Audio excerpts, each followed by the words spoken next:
Bresson, pastor at the Table Church here in San Benito. And we're in Advent, and so we're doing some of these conversations at the table. Feel free to comment. Feel free to ask questions. We're here for you. If you've got any questions that you'd like answered, let us know in the comment section of either the YouTube or Facebook channel, and we'll get to those questions. Anyway, talking about Advent, one of the things that we're doing for Advent is we're working our way through this devotional from 1517, Coming Home for Christmas. And again, if you don't have a copy, stop by the church. I'll get you one. If you'd like an immediate copy, I believe they've got digital copies available through 1517, or you can order the book there at 1517.org.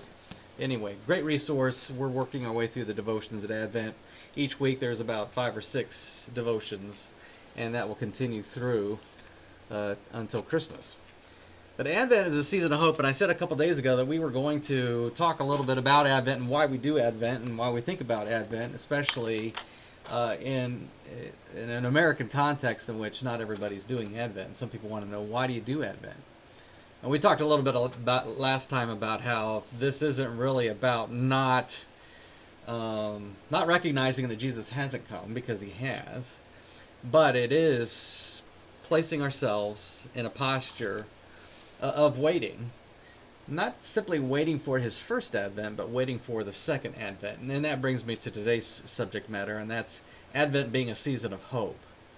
You see, Advent is waiting, but it's waiting in between the already and the not yet. Already is Jesus has come. He was a baby in a manger. We're going to celebrate that here in a few weeks. He was a baby in a manger. He did come. He did die. He did rise again. And he lives for you and me at the right hand of the Father. That's first Advent. Second Advent, he's coming again. And he's going to right all the wrongs. And that makes Advent the season of hope, because in the season of hope, as we think about Advent, we're looking at life through this lens of Christ's coming. First time, and then waiting for the second coming. One of the things about Christmas time, and we've seen all the, it's very commercial. We've seen all the stuff that's been in all the stores for the first few weeks, even before Halloween. So very commercial. Not necessarily anything wrong with that per se. I mean, it is a festive time. It's when all that takes precedent over what we're talking about is when it becomes a problem. But one of the songs that's taken a beating, especially in the last, I'd say, 10 to 15 years, is It's the Most Wonderful Time of the Year. And again, that's the song I grew up with, and it's festive, and it can be a wonderful time, but there's a lot of people that don't think it is a wonderful time, and they're thinking about all the loss and the brokenness and all the stuff going on in their lives. And so many of us aren't really ready to be festive at Christmas. In fact, the Christmas parties, the Christmas dinners, a lot of it, we're sensing loss. Somebody's not there.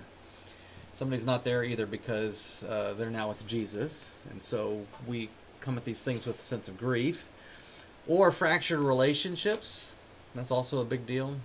At Christmas, multiple families, and the families a lot of times don't get along. Job situations can create stress and anxiety at Christmas. We've got lots of movies about that that we can watch. Scrooge and A Christmas Carol is really hitting at that. But the most wonderful time of year, if we're honest, it's not the most wonderful time for a lot of us. And usually at Christmas time, we're told to put on a happy face. We take the kids to see Santa, and we want everybody just to be happy. We have the phones out, and we're taking pictures, right? It's happy. Advent allows us to talk about the darkness, the brokenness, acknowledging the already not yet. Jesus has come. We're still waiting for his coming. Jesus has fulfilled all these promises in the Old Testament. We're going to look at Isaiah here in a second, but he has fulfilled all these things. But we're still in this. We still live within the realm of sin and death. Death is a constant reminder of our sin, and that's why we do confession, absolution every week here at the table because we live in this world of sin, darkness, death. So we don't have to say everything's fine. Advent allows us to do that. It allows us to cry out, where's Jesus? Is he coming? When's he coming? Advent allows us to do that. And that's where the Advent promise comes in. One of the great things about this particular devotional is it's addressing some of these things. And today we were in Isaiah 11. We were in Isaiah 11 on Sunday. And it's such a great, great, great chapter for Advent. But the passage that we looked at on Sunday and the passage we're looking at in the devotional, it ends with this verse. It begins with talking about a stump and some greenery coming out of the stump, a shoot. And by the time you get to verse 10, we're back to talking about Jesse. We're not talking about the stump anymore. We're talking about the root. See, his shoot has become root in just the preceding verses. And I'm going to unpack all the stuff going on in those 10 verses, but verse 10 is fascinating because it really is running right to the heart of what Advent is about. Here's verse 10. On that day, the root of Jesse, what has come in the midst of darkness and deadness, on that day, the root of Jesse will stand as a banner for the peoples. The nations will look to him for guidance, and his resting place will be glorious. On that day, the root of Jesse will stand. Now, I grew up in a context in which anytime you see that word, those words, on that day, oh, that's talking about the very end of time. And finally on that day. Okay, some of that is true. We're going to get to that in a second. Advent does talk about that. But when we're talking about on that day, or the day of the Lord is how some of the other prophets talk about, Isaiah, Jeremiah, Ezekiel, I mean, you got this day of the Lord stuff going on. On that day is Isaiah's way of talking about that. On that day. But it's not always that day, the day of the Lord, even in the prophets. Even the way the New Testament authors and Jesus are talking about it, not talking about something that's off in the future at the end of time. On that day is Jesus Christ's arrival.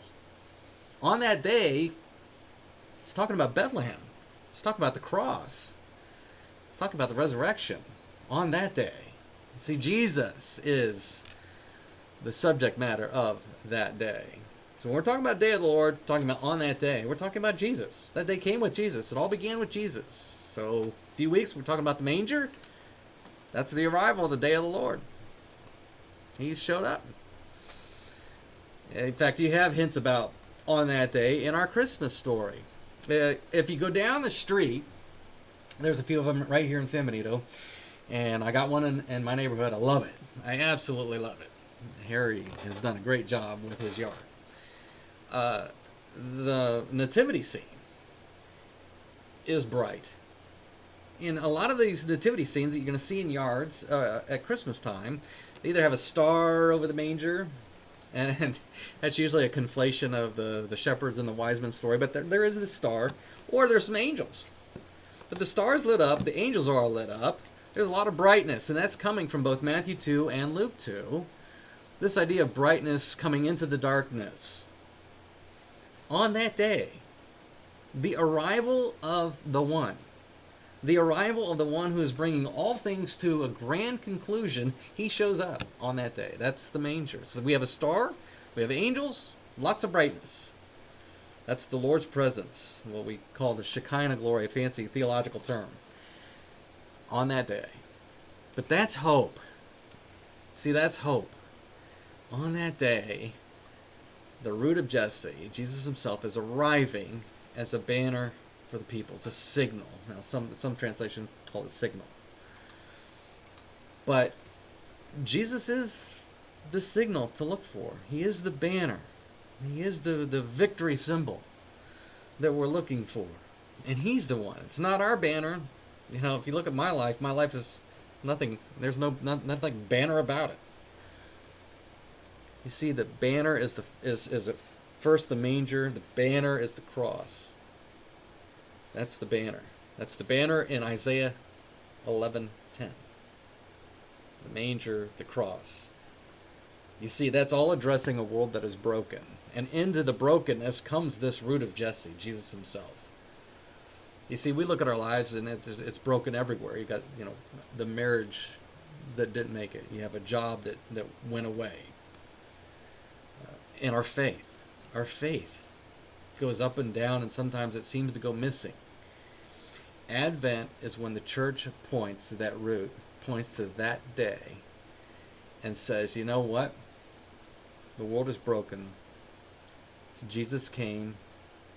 Jesus is the one who is your hope. Put your hope and your confidence in him because, and now talking about that day in the future, it's not always going to be like this. Advent tells us that. Advent says, yep, you know what? Everything is a mess. Everything is broken. Everything is dark. It's not always going to be this way. There will be an end to this. So no matter what the brokenness is for you this Advent season, no matter what it is for me, Isaiah 11:10. Jesus, the root of Jesse, has come, and he has come to this world for you. For you. So that is talking about Advent. That's why we do Advent, because Advent allows us to admit that things aren't always grand.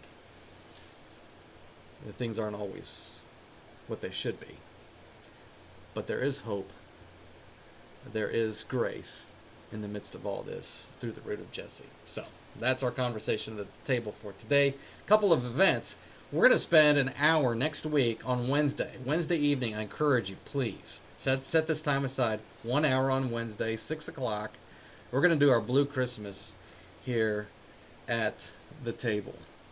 And the whole hour is allowing us to sit in the midst of brokenness and hear words of hope. That's all we're doing.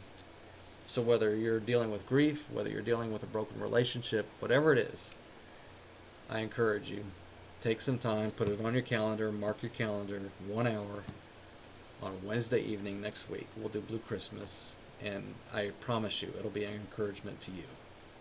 It's pointing to the hope. And then Wednesday, 2 weeks from there, Wednesday, December 24th, we'll have a Christmas Eve service. We'll be talking about all this again. That's our conversation at the table. Join us on Sundays. Coming home for Christmas is the theme this year. Walking through some of the Advent passages, or basically any passage in Isaiah can function as Advent, but we've selected a few. It won't be walking through those things, and so I encourage you, be here on Sunday at 10:30, here with us at the table, and be with others in community as we remind ourselves of the hope that we have in Jesus, the one who is for us all the time. And that's what I want to leave you with. Remember this until the next time, whether it's here at the church, whether it's the next conversation at the table. Remember, Jesus is for you. You always have his grace. You always have his forgiveness. That is your hope. That is your confidence. Jesus always, always has you. Have a good rest of your Thursday.